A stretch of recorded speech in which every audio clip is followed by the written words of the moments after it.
നമസ്കാരം, ഋഷിപ്രോക്തം ചാനലിലെ ഇന്നത്തെ വീഡിയോയിലേക്ക് ഏവർക്കും ഹൃദ്യമായ സ്വാഗതം.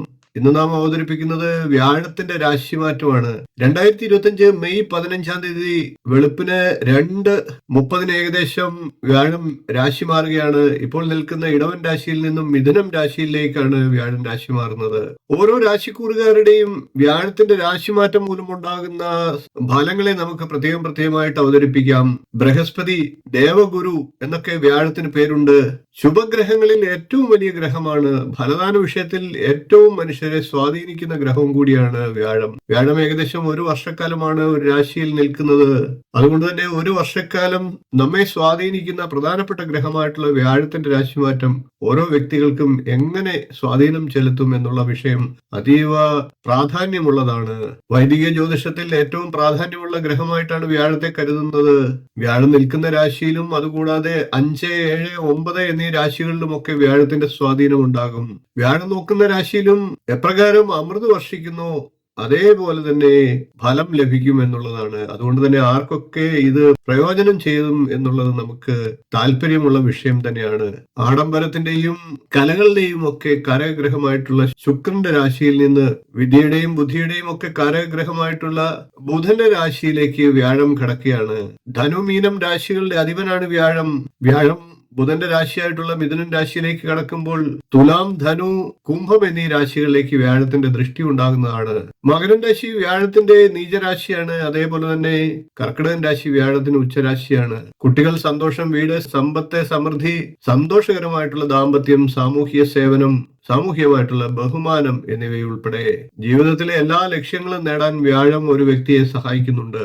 എന്നാൽ മിഥുനം രാശിയിൽ നിൽക്കുന്ന ഈ കാലഘട്ടത്തിൽ ഇടയ്ക്ക് കർക്കിടകൻ രാശിയിലേക്ക് സംക്രമിക്കുന്നുണ്ട്. അതൊക്കെ നമുക്ക് പിന്നീട് ഫലമായിട്ട് പറയാം. ഇപ്പോൾ മിഥുനം രാശിയിലുള്ള വ്യാഴത്തിന്റെ സംക്രമണത്തിന്റെ പൂർണ്ണ ഫലമാണ് നിങ്ങളിലേക്ക് എത്തിക്കുന്നത്. നമുക്ക് ഓരോരോ രാശിക്കൂറുകാരുടെയായി പ്രത്യേകം ഫലത്തെ പരിശോധിക്കാം. ഇപ്പോൾ നമുക്ക് വൃശ്ചികക്കൂറുകാരുടെ വ്യാഴത്തിന്റെ രാശിമാറ്റ ഫലം നോക്കാം. വൃശ്ചികക്കൂറിൽ വരുന്നത് വിശാഖത്തിന്റെ കാൽഭാഗം, അനിഴം, തൃക്കേട്ട എന്നീ നക്ഷത്രങ്ങളാണ്. വൃശ്ചികക്കൂറുകാരെ സംബന്ധിച്ച് വ്യാഴം ജന്മരാശിയുടെ 8ാം ഭാവത്തിലേക്കാണ് എത്തുന്നത്. 8ാം രാശിയിൽ വ്യാഴം നിന്നാലുള്ള ഫലത്തെ ആദ്യം ഒന്ന് നോക്കാം, പിന്നീട് കൂടുതൽ ഫലങ്ങളെ പറയാം. വ്യാഴം ജന്മരാശിയുടെ 8ാം രാശിയിൽ നിൽക്കുന്നതിനാൽ വലിയ ദുഃഖങ്ങൾ, രോഗങ്ങൾ, സ്വാതന്ത്ര്യഹാനി, അത്യധ്വാനം എന്നിവയൊക്കെ ഫലമായി പറയണം. വൃശ്ചികക്കൂറുകാരെ സംബന്ധിച്ച് വ്യാഴം 8ാം രാശിയിൽ നിന്നുകൊണ്ട് 12ാം ഭാവത്തിലേക്ക് ദൃഷ്ടി ചെയ്യുന്നുണ്ട്. കൂടാതെ 2ാം ഭാവത്തിലേക്കും 4ാം ഭാവത്തിലേക്കും ഒക്കെ ദൃഷ്ടി ചെയ്യുന്നുണ്ട്. അതൊക്കെ വൃശ്ചികക്കൂറുകാർക്ക് ചില അനുകൂല ഫലങ്ങളെ വ്യാഴം നൽകും. നമുക്ക് കൂടുതൽ ഫലങ്ങളെ ഒന്ന് നോക്കാം. വൃശ്ചികക്കൂറുകാർ പൊതുവെ ജാഗ്രത പാലിക്കേണ്ട വർഷമാണ്. തൊഴിൽ സ്ഥലത്തുള്ള തടസ്സങ്ങളൊക്കെ മറികടക്കേണ്ടതായിട്ട് വന്നേക്കാം. പുരോഗമിക്കുന്ന ജോലികളൊക്കെ തടസ്സപ്പെട്ടു പോയേക്കാം. മതപരമായിട്ടുള്ള പ്രവർത്തനങ്ങളിൽ താല്പര്യം വർദ്ധിക്കാം. ആത്മീയമായി നല്ല അനുഭവങ്ങൾ ഉണ്ടായേക്കാം. എന്നാൽ സാമ്പത്തികമായി തടസ്സങ്ങൾ ഉണ്ടാകാം. സാമ്പത്തിക നഷ്ടം ഉണ്ടാക്കിയേക്കാം. ആരോഗ്യം കുറയുന്നതിനും സാഹചര്യമുണ്ട്.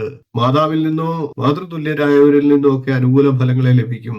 പൊതുവെ കുടുംബാന്തരീക്ഷത്തിൽ അനുകൂല ഫലങ്ങൾ നൽകും. സന്തോഷകരമായിട്ടുള്ള വാർത്തകളും ഉണ്ടാകും. എന്നാൽ പൊതുവെ ചെലവുകൾ ഉയരുന്നതാണ്. വിദേശ സന്ദർശനത്തിനൊക്കെ അവസരങ്ങൾ ലഭിക്കാം. അപ്രതീക്ഷിതമായിട്ടുള്ള ധനലാഭവും ഉണ്ടായേക്കാം. കുടുംബകാര്യത്തിലൊക്കെ കൂടുതൽ ഇടപെടലുകൾ നടത്തേണ്ട സാഹചര്യങ്ങൾ വന്നേക്കാം. പൊതുവെ ഭാഗ്യം ശക്തമാകുന്ന സമയമാണ്. തൊഴിലൊക്കെ ചെയ്യുന്നവർക്ക് ജോലിയിൽ ഒരു മാറ്റം ഉണ്ടാകാനും സാഹചര്യമുണ്ട്. സ്ഥാനക്കയറ്റം ഉണ്ടാകാനും സ്ഥലമാറ്റം ഉണ്ടാകാനും സാഹചര്യമുണ്ട്. വ്യാഴത്തിന്റെ കർക്കിടകൻ രാശിയിലേക്ക് ഏതാനും ദിവസത്തേക്കുള്ള സഞ്ചാരവും പിന്നോക്ക സഞ്ചാരവും ഒക്കെ ആ കാലത്ത് ആരോഗ്യത്തിലും ധനപരമായിട്ടുള്ള കാര്യങ്ങളും ശ്രദ്ധിക്കണം. വ്യാഴാഴ്ച ദിവസങ്ങളിൽ ശ്രീരാമന്റെ മന്ത്രങ്ങൾ ജപിക്കുക. അവതാര വിഷ്ണു ക്ഷേത്രത്തിൽ ദർശനം നടത്തുക. വീഡിയോ ഇഷ്ടപ്പെട്ടുവെങ്കിൽ ലൈക്ക് ചെയ്യുക, ഷെയർ ചെയ്യുക, ചാനൽ ഒന്ന് സബ്സ്ക്രൈബ് ചെയ്യുക. നിങ്ങളുടെ അഭിപ്രായം കമന്റായിട്ട് അറിയിക്കുക. ഇനിയും ഇതുപോലുള്ള നല്ല വിഷയങ്ങളുമായി നമുക്ക് തുടർന്ന് വീണ്ടും കാണാം. നന്ദി, നമസ്കാരം, ശുഭദിനം.